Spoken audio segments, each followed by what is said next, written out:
My name's Casey Olson. I'm fighting out of Fresno, dethroned base camp. Cody Gibson fighting out of Visalia, California.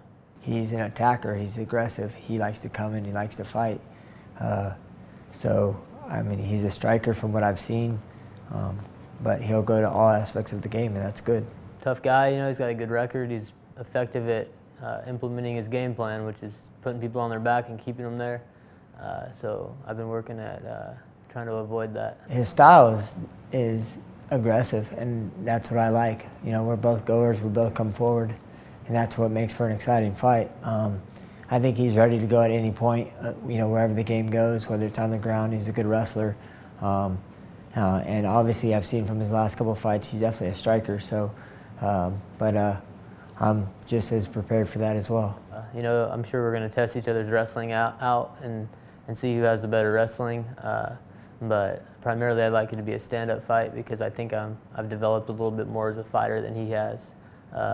He's still, you know, sticks to that wrestling base as his bread and butter, where I think I've branched out and, you know, done a lot with my stand-up and my jiu-jitsu too, so, you know, try to implement the other parts of the game. I mean, I just trained my butt off for this one, you know, really got myself back in shape. It's been 2 years since I fought, so it was just getting back into the grind. Tachi Palace fans, they can expect to see a high-pace, high-energy fight. I'm in there for 15 minutes of fighting. I don't really like to dance around for 3 or 4 minutes and then start fighting. I like to fight for 15 minutes. Cody Gibson, 5-2, fighting out of Visalia, California. He had a very impressive performance against Ulysses Gomez back at Tachi Palace Fights 11, and really had an emotional adrenaline dump, I think. He's a very cerebral fighter, knows his place in mixed martial arts, knows where he's going, doesn't have any illusions about what he is now or what he might be in the future. But talk about that win, or talk about that loss. I say win because, in a sense, it was very much a moral victory. Moral victories are still crushing, especially to young fighters who are trying to make their way to bigger and better things. However, in the case of Cody Gibson, I think he was tremendously helped out by what went on in the Ulysses Gomez fight, because Ulysses Gomez isn't just a guy who fought here. He's fought in Bellator. He's a guy who's probably going to one day end up in the UFC's 125-pound division. Plain and simple, Ulysses Gomez is talented. So for Cody Gibson to come out and not just do well, but to basically, quite frankly, beat Ulysses Gomez up for 12 minutes before getting tired, having an adrenaline dump, and shooting an ill-advised takedown that got him tapped out in the guillotine, he was not. It wouldn't be enough to say he was in the driver's seat. He thoroughly dominated Ulysses Gomez. It wasn't 10-8 rounds, but Ulysses Gomez did virtually nothing to answer Cody Gibson's striking attack, and that's what was different. Cody Gibson, for whether or not it's been in Lemoore or another city or another promotion, he's been a guy who likes to take guys down, pass guard a bit, ground and pound. In that fight, he showed us some stand-up, and if he's going to beat Casey Olson, it's more than likely he's going to have to do it with the stand-up, because Casey Olson is a smothering top-position grappler. We talked to Cody Gibson earlier today, and he mentioned that he tweaked his training a little bit. It said that he overtrained a little bit in his last fight, and there is a fine line between training hard and training smart, and you definitely have to tread water, or tread that line in both. You can't train too hard to where you'll be not prepared or over sore, gassed. I mean, what is the definition of overtraining? Overtraining means exhaustion.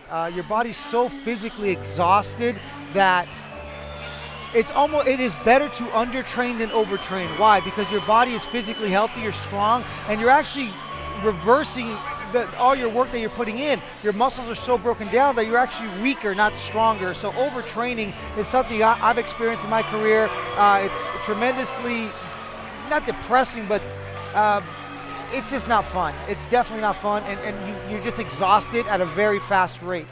Casey Olson coming to the cage, coming home is the intro. And apropos tonight, he comes home back to Tachi in front of a very hometown crowd. People are pulling for him tonight as he enters. As much as I would like to see Coming Home retired as an entrance theme motif, appropriate here, as Casey Olson is an extremely locally popular guy. If you talk to Richard Goodman and Jeremy Luchow from Tachi Palace, they'll tell you there's two guys in the Central Valley that people will get their money out for and throw down for tickets regardless of who they're fighting, where they're fighting, what day of the week, and when.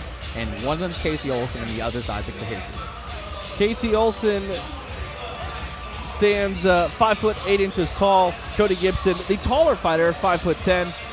Both weighed in right around to that limit, 135.8 for Casey Olson, 135.2 for Cody Gibson. Casey Olson, the elder, 31 years age to Cody Gibson's 24. Casey Olson was supposed to do an interview with us today, but he was teaching class. He's a teacher, and he worked today on fight day. Yep, as you mentioned off the top, a little bit of a Rich Franklin action, but unlike Rich Franklin, someone who everyone went, wow, isn't it great that he's a teacher? What people love about Casey Olson, yeah, he's a teacher, but it's that he's a local teacher. It's that they love him here. What's great about Rich Franklin is, wow, isn't it unique that this guy who's holding a UFC title teaches, math in high school? What people love about Casey Olson is that he's embedded into the local community. It's time for the main event. Joe Martinez has our official introductions for the headliner of Tachi Palace Fights 12, Second Coming.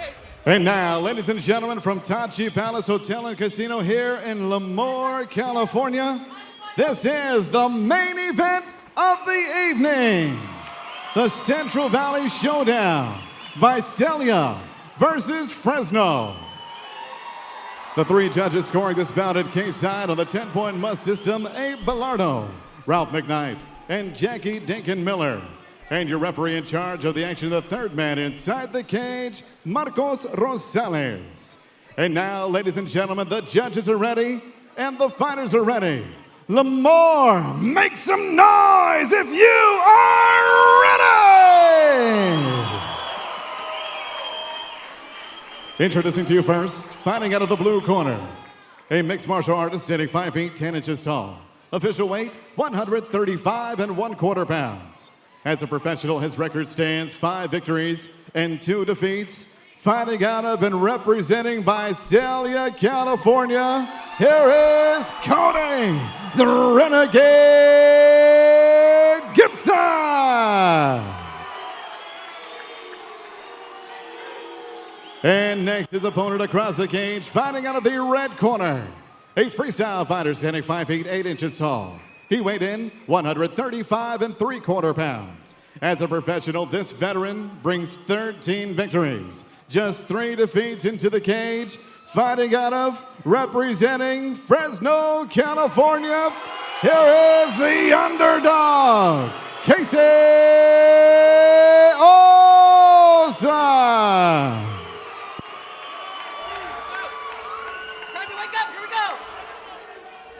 Gentlemen, I've already gone over the instructions. Obey my commands and protect yourself at all times. Let's have a good fight. Touch him up. Chin down, hands up! Chin down, hands up! Left hand high.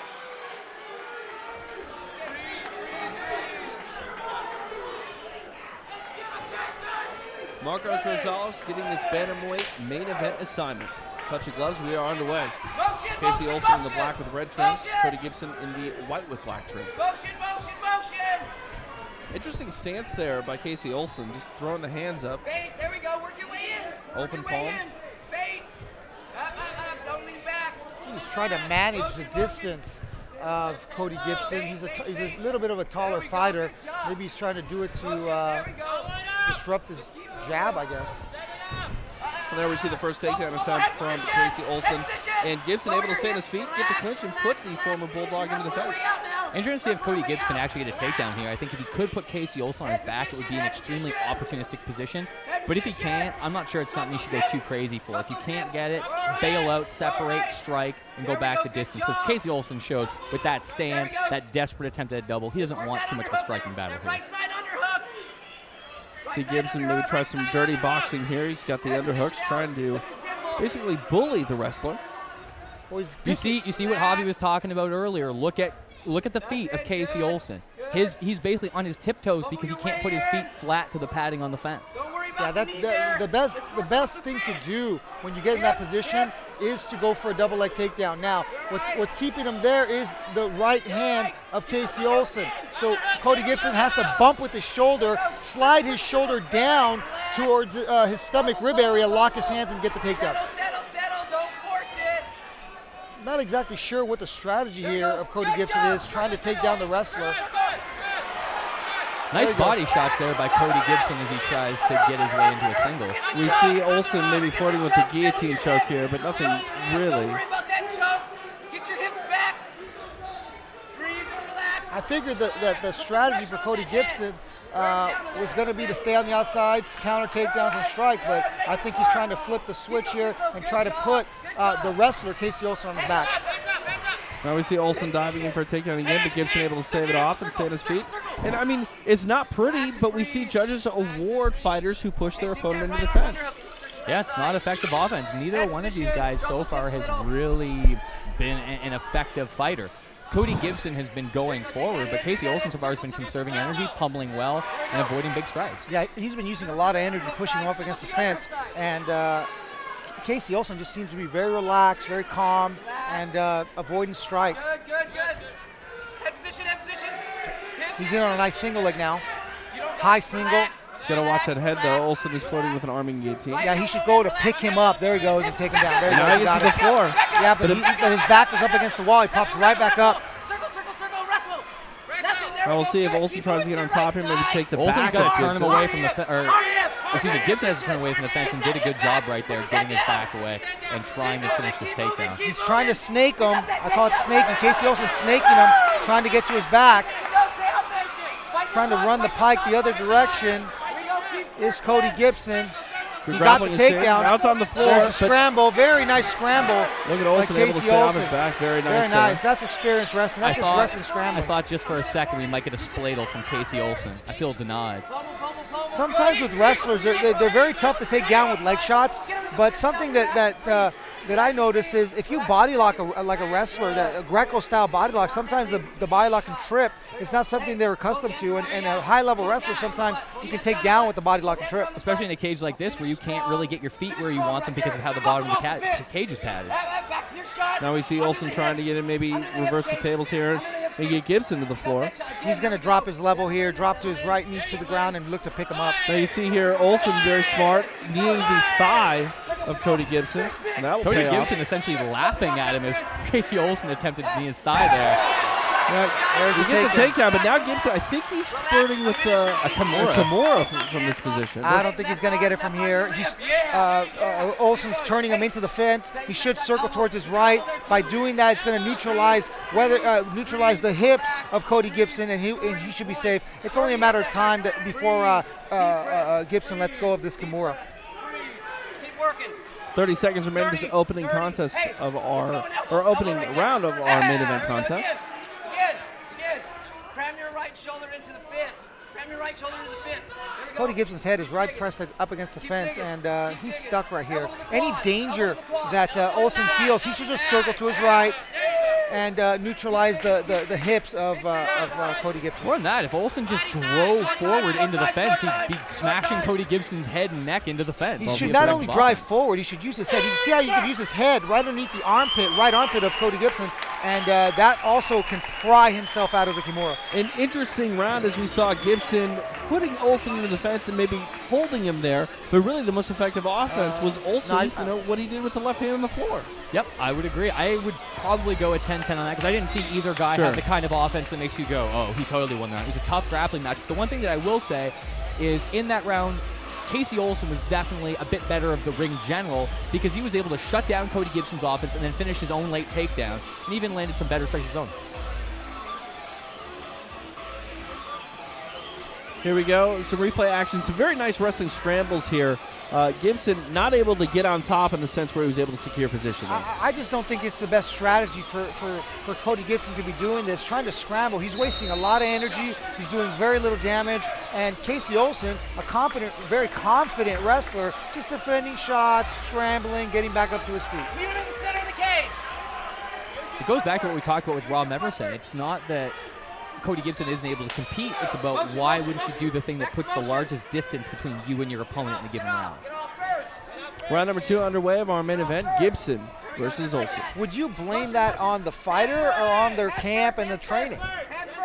I'm not sure. With Cody Gibson, we saw him go to a weird strategy in that third round against Ulysses Gomez, which there seemed to be no rhyme or reason to it at all. And I can't imagine with Doug the Rhino Marshall in his corner, proprietor of the Knock Dead, that he's looking at Cody Gibson hoping for takedowns. Yeah, this is what he's got to be doing, putting Casey Olson's back towards the fence. And punches like this. The left hand there by I don't know why he's going back to this, but he's trying. I think he's trying to figure, I'll just put the wrestler on his back. That's my best chance to Catch him. Casey Olson keeps standing up on the bottom of the padding. If he does it, Cody Gibson's got to scoop that leg and try to slam him. His feet aren't even planted on the ground sometimes. He's floating, like as he is right now, on the bottom of the cage. What that does is it allows the person to get underneath you just a little bit more for the lift takedown. Exactly. I told you about that cage. As soon as I saw that, I'm like, oh boy, it's tougher to defend takedowns against that cage.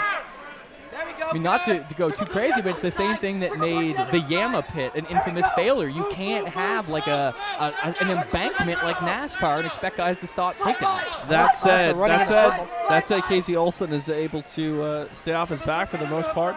And when he was taken to the floor, able to make sure that he was able to get back up and actually get on top in the latter part of the first round. It's one thing if Cody Gibson wants to go for a late takedown and surprise Casey Olson, but to drive for the entire round, to take away your own opportunities to land clean strikes from distance when you have a reach and a striking advantage doesn't make sense. Now what you see Gibson doing here is able to put Olson into the fence, but he's not really landing a lot of knees to the thighs. He's not doing the dirty boxing in the body or the face. He's not really landing much offense. I'm sorry, TJ. No, go ahead. Just a short elbow there by Casey Olson. I don't even mind him doing this, backing off, throwing strikes, re-clinching, backing off, throwing strikes. I don't even mind him doing that, but him just trying to take the wrestler down when he's a superior striker just doesn't make any sense. If you're forcing your body through, what makes clinch work and what makes wrestling so tiring is it's an intense combination of aerobic and anaerobic activity. If you go through that and force your body through it, and with it you land no offense, you're doing yourself a disservice. Casey Olson got taken down, but he did so basically on his own accord because he came forward. He got really aggressive with the strike, and Cody Gibson was able to duck under and get the takedown. Not able to keep it, though. I mean, Cody Gibson's winning this round, but it's not because he got a takedown for half a second. It's because early in the round he landed some good strikes. Now we'll see Olson maybe try to get a takedown of his own here, and he's able to get Gibson to the floor. I was about to say, if Olson gets a takedown and just works ground and pound and keeps him on his back, he could steal the round. Just not, to my opinion, just not the greatest strategy for this particular fight. Hard to disagree. There's a short elbow. Take your time. Wizard hard. See Gibson. Some deep half guard here from Cody Gibson. I'm not sure that's going to get him too far. I am not a big fan of the deep half guard, particularly when your hips are smashed against the fence. I think it's one thing if you're a great leg locker, but that's not the case here. I mean, there's really no offense for the deep half when you're crushed up against the fence like this.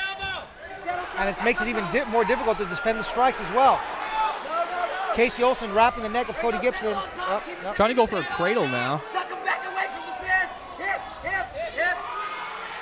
Gibson back on top. Oh, trying to squeeze it back, and he has I think his arm is trapped. I think his left very arm is nice. Trapped. See if he can keep it. No. Oh. Should have focused on controlling, just holding position, tried to close the deal.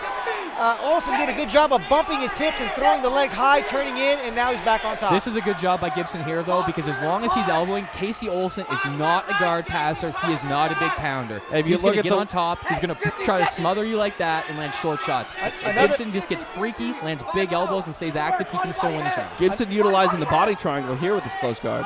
Another thing, too, see how he's driving forward? Olson's driving forward. You got to cross your feet, push away with the closed guard to create some distance so you can start pushing the head away. So long as Olson's chest is really high up around Gibson's head, it's very difficult to escape that position. Now Olson's going to finish this round on top more than likely. Is that enough in the judges' eyes to give him the round 10-9? It probably will be, unfortunately. But it's hard to say unfortunately when Cody Gibson's essentially done it to himself. As Javier mentioned, it's the strategy that's got him in trouble with it, because in terms of skills, the best moments of offense we've seen, real offense, clean strikes or submission attempts, they've come from Cody Gibson.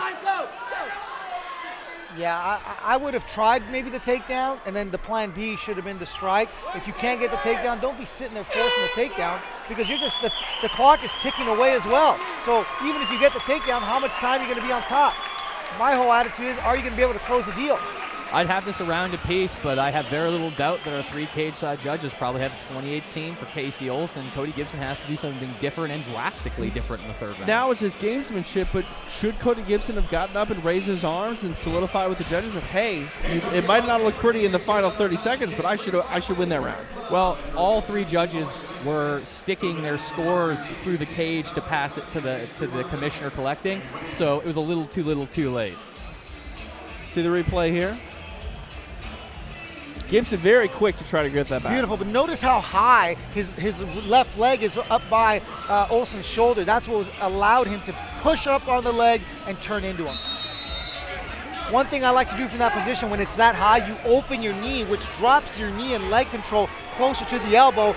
Squeeze, hold, wait, take your time. When they stop trying to escape, then you can start to isolate the second arm and get to the choke. 10 down, 5 to go in our main event here. Itachi Palace fights 12, second coming. Cody Gibson looks fired up. He's really fired up. Hopefully he tries to strike and stops trying to wrestle. Casey Olson almost looks like he doesn't know what to do. It's like he's frozen. Good body shot, good left hand. This is what I think he should have been doing from the very first round. Cody Gibson fighting like a Diaz brother, but a little more manic with it. Throwing haze. And he's landing some of these punches. Oh, he got poked in the eye. That just killed the momentum. Do I need to bring up that Casey Olson is a product of John Hackelman's pit at this point in time? Oh, got it. Got that little the Hawaiian Kempo eye poke, as it was famously called by Dan Henderson. You really had to start that? Just saying that it's notable. Now it's interesting. It's interesting the unified rules. We talk about groin shots giving fighters 5 minutes. Cody Gibson's not afforded 5 minutes. He's going to meet with the doctor here. He's going to ask him basically, can you see or can you not? And then be forced to continue or not. And that goes with all fouls. I mean, there's a lot of gruesome accidental fouls that happen that guys might be able to fight through them, but they just don't get that 5 minutes, and it's unfortunate. It's something it never made sense to me. How can you not give a guy 5 minutes if an eye poke, but you can't for a groin shot? Another instance of boxing rules not translating to MMA. The rules are written that way because of boxing gloves. Plain and simple. See some uppercuts here in tight. Gibson should break. There he goes, and strike. Oh, that was a good left hand. If Gibson had fought this way for the first 10 minutes, he'd probably be up 20-18. Yeah, and now he's going back to the takedown. 4 minutes remaining on our main event here at TPF 12. He could pick up the single leg and run the pike and sit Olson down to his right hip, but he wasn't able to do it. The lock was too high up on his leg near the hip area. Gibson's got to break and strike here. I don't know what he's doing, trying to clinch and take him down. He's probably not gonna win a decision here. He should try and strike, try to close the deal. There he does, but right back into the clinch. Little slip there by Casey Olson. Looking for a takedown at this point really doesn't do Cody Gibson any good unless he really thinks he's won one of the first rounds. He probably needs to finish Casey Olson. That's what I'm saying. Unless he feels he can take him down and tap him very quickly. Big slam coming. I have a feeling that that Gibson is not going to be able to get up, and this is the way the fight's going to end, right here in the guard of Cody Gibson. And then emphatic takedown for Casey Olson here. 3 minutes remain in our main event. Itachi Palace fights 12. Second coming, I'm TJ DeSantis along with the mastermind Jordan Breen, UFC featherweight contender Javier Showtime Vasquez. Cage side here in Lemoore. Yeah, this is the way the fight's going to go. I would be surprised if Cody Gibson can catch a submission or even stand back up to his feet. If he's going to want to try to catch a submission, he's going to have to get out of this position. Your back against a fence severely limits your submission offense. Something that is vastly underused on top is using your head right underneath your opponent's jaw, smashing their face into the cage. It was one of my personal favorites, and I would like to see it make a comeback. Jordan Breen. I think in general, mixed martial arts, whether it's elbows, knees, foot stomps, guys just got to be more creative about how they attack. I think they should bring back that old school style, that rough smash the forehead into the chin. Really frustrates the guy, and what it does also, it deters them from trying to stand up. I'm surprised Cody Gibson's not trying to maybe put his hand on the fence and move out of this position. He's not really going to be able to get up with the way he's positioned against the fence. Casey Olson is pushing him there. He can't really work an offensive guard whatsoever. Gibson's just got to circle away from this fence. Yeah, this fight's going to end in the guard. He's going for a triangle. Doesn't have a good grip on that arm. Yeah. He's trying to clear his left leg over the shoulder. Gibson's trying to clear his left leg over the shoulder, lost control of the wrist. Back to standard closed guard. His legs are open, but still considered more or less a closed guard. 90 seconds less than that here in the final round of this main event fight. He might be able to get up now. He might be able to get up right now. But does he have enough time? Even if he gets up, he's going to have about a minute left if he goes right now and gets up.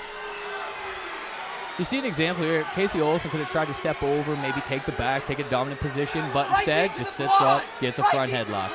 Conservative, safety first, but he's going to get his hand raised as a result of it. He should throw knees to the body. There he goes. There he goes. Just stay right here. He's got a minute left. He's got a good front headlock. Gibson back up. Yeah, Gibson, unless he can catch a guillotine here, this might be his last hurrah. He was elbowing it right into his own hand.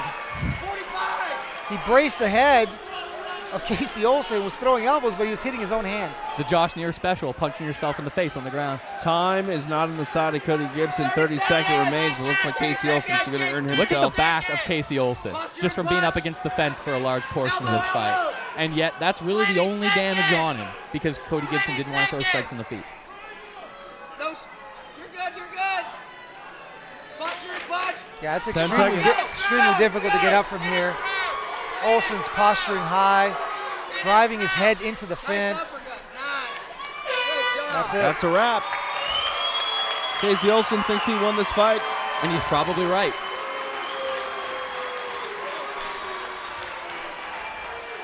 A smattering of boos here in the Big O Hall at the Tachi Palace Hotel and Casino. Even if they love who you are, your fight style might not please. After all, 135, we saw Francisco Rivera earlier. Compared to that, this was rather tepid. Absolutely.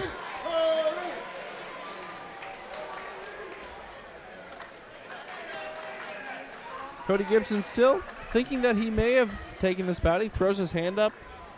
You got to do it. Might as well. Can't hurt, right? Yeah, it's not going to hurt. How do you have it on your scorecard? I thought Casey Olson won two of the rounds. Even if you give Cody Gibson the first round, he came back with takedowns and top control and won the last 2 rounds. Chances are it will probably be a 30-27 scorecard. If I know my judges. It just wasn't even the round that Cody Gibson may have taken. It just wasn't definitive, and it wasn't aesthetically pleasing. It wasn't something to really say to the judges. And that's the thing. That round 2 is you saw Casey Olson get back on top and finish a round on top, and that means a lot in the judges' eyes. Well, it shouldn't, but it does. Like I said, it just didn't make a whole lot of sense. His strategy didn't make a whole lot of sense. Trying to take down a better wrestler, I kind of get it, but when it's not working, you got to go to plan B. Yeah. We got to go to Joe Martinez and get the official decision for our main event. Ladies and gentlemen, after 3 rounds, we go to the scorecards, and we have a unanimous decision. All 3 judges, 30-27 for your winner. From Fresno, the underdog, Casey Olson. 30-27. You didn't see the scorecards before they were read, did you? I know my judges. I know fighting, and I know judges. Doesn't matter who I think actually won the fight. I know who the judges think won the fight. Casey Olson victorious in our main event here at Tachi Palace Fights 12. Second coming. We're going to go up to Jordan Breen and get a word. I'm here with the winner of Fresno's Casey Olson. Casey, you were able to give a wrestling clinic and a wrestling lesson to Cody Gibson. Not really the first lesson you've dished out today. You actually worked this morning. Yeah, I did work this morning. I got a full-time job, man. This is for fun. I come out here for fun now. This isn't my full-time career. I work in education with kids, and that's better than anything. So, because of this victory, and because Ulysses Gomez is moving back down to 125 pounds, on May 10th, you will have the chance to challenge for the Tachi Palace Fights Bantamweight Championship against Francisco Rivera, who was victorious tonight in dazzling style. Any thoughts on A, fighting for the title, and B, doing so against Francisco Rivera? Fighting for the title, I'm going to have to push a little harder. Being out 2 years was a little bit of ring rust. So I apologize if some of you guys didn't like it. For me, after 2 years, I was just trying to get through this damn thing. Second Coming was the name of the event. It was the theme for the night. Talk about your own second coming. It's unusual that guys take long periods away from MMA, come back and thrive. What gives you the notion that you can do so? I took some time off after my father passed, and really got back to doing a plan B. We went back and got my education. So kids, go get your education. And then got a full-time job and started going on with life, but I was missing something. I never completed what I started, and I promised my dad I would. So that's what got me back here today. Casey, congratulations and best of luck in your title bid May 10th against Francisco Rivera. Thank you very much. Everybody, thank you for coming. Meet over at the Wet Bar. That's where my room is. Let's meet over there. Then we're going to 500 Club tonight. And then we got an all-ages family party at Buffalo Wild Wings tomorrow night. Thank you. Fresno's Casey Olson. Casey Olson victorious in the main event tonight. He has earned himself a fight with Francisco Rivera for the vacant. Victorious early this evening and dazzling style. First of all, talk about your knockout, your second in the Tashi Palace Fights cage, and another, quite frankly, gruesome and emphatic one. It's what I do. You know, I have good hands. That's heavy hands. I'm glad I got the KO. So. Your thoughts on your May 10th title bid against this man, Casey Olson? I'm a fan of Casey Olson. I've been watching him fight for many years, so it's going to be a good fight. Congratulations to both of you and looking forward to your fight May 10th. Francisco Rivera, Casey Olson, the next men to fight for the Tachi Palace Fights Bantamweight title, May 10th. Francisco Rivera will fight Casey Olson for the Bantamweight title vacated by Ulysses Gomez, who moves back down to 125 pounds. Javi, we saw Francisco Rivera look very stellar earlier in the evening. Size up that matchup for the TPF 135-pound title. Well, I definitely give the edge to Francisco Rivera. I think he's got very good takedown defense. I think he's got definitely has a way to win the fight. Casey Olson's going to have to grind out a decision. I just don't think he's going to be able to dodge the bombs that Francisco Rivera is going to throw for 25 minutes.